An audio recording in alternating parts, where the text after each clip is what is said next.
Who is Robert Card? One of his neighbors, Rick Goddard, is with us now.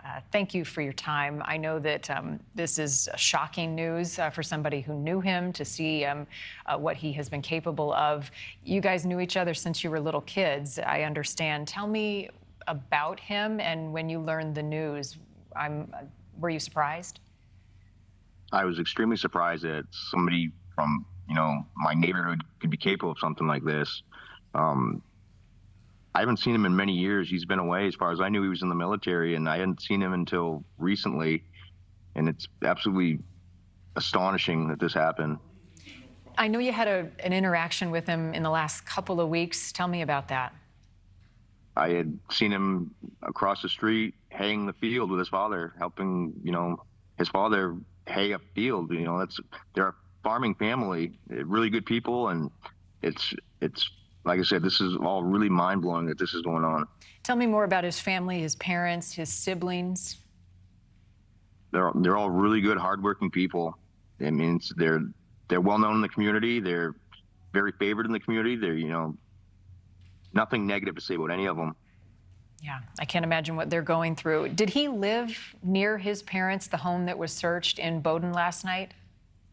It's my understanding that he lives on West Road in Bowdoin, which is a few miles from here. But as far as I knew, he still lived with his parents, basically the next house down from my house. Did anybody else live in that house with him? His parents lived there, yeah. Okay, but no siblings or anybody else that you knew of? I'm not sure, but I don't think so. Okay, did he have a significant other? Is he a parent? I'm not sure. I haven't seen him. I haven't spoken with him since we were kids. Okay.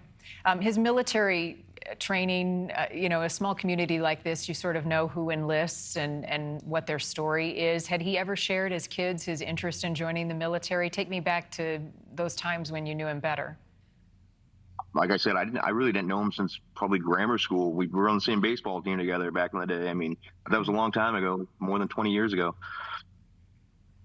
Yeah, and when you saw him a couple of weeks ago, how did his mental state seem?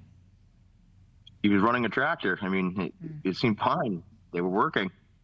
Yeah.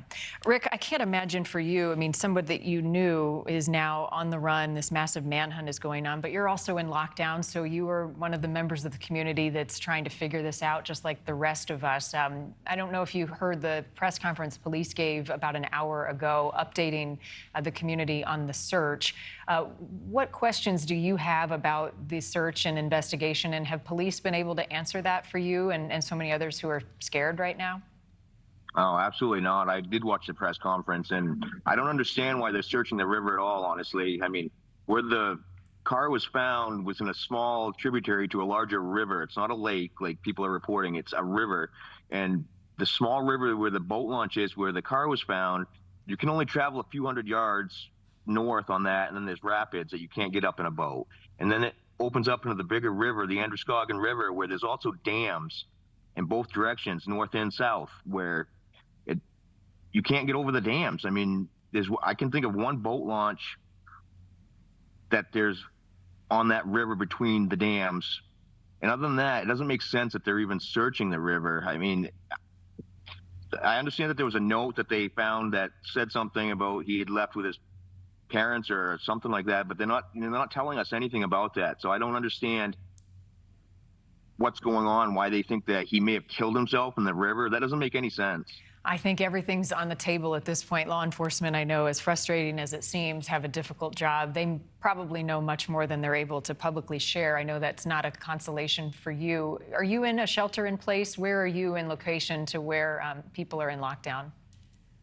I'm next door neighbors to his parents' house. I mean, I guess if anybody should be sheltered in place, it's me, but I'm outside. I'm trying to live my life at this point, trying to, things have to do. We can't just sit and, behind closed curtains, locked in a room somewhere.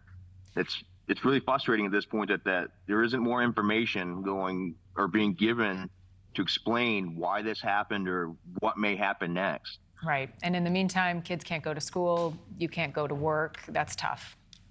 It really is. I mean, there's nothing open. You can't go buy baby formula right now. The grocery stores are closed. I mean, it was a really instant thing that happened, and it's really hard. Thank you for watching. Go to newsnationnow.com to find NewsNation on your television provider. And don't forget to click the red subscribe button below to get more of NewsNation's fact-driven, unbiased coverage.